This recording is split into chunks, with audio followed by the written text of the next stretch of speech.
जाने वाली स्पेशल गाड़ी प्लेटफॉर्म नंबर 7 पर आ रही है। यात्री के बजाने गाड़ी संख्या 03151 कलकत्ता से चलकर पठानकोट को जाने वाली स्पेशल गाड़ी प्लेटफॉर्म नंबर 7 पर आ रही है।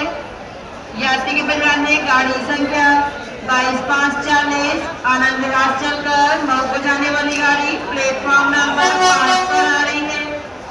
यात्री के बजाने गाड़ी संख्या 22540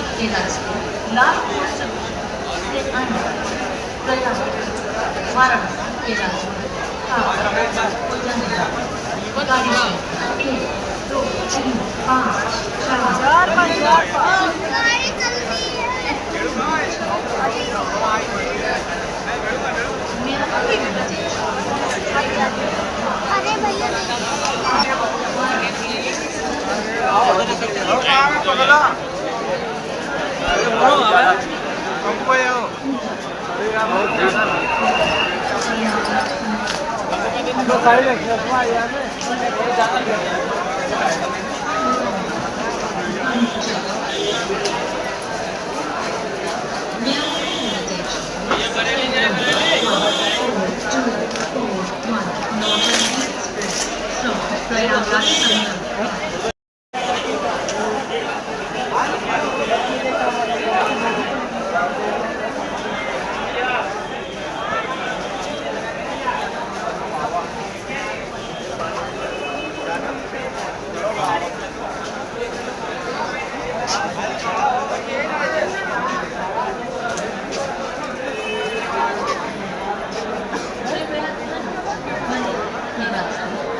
गाड़ी संख्या 1 2 3 5 4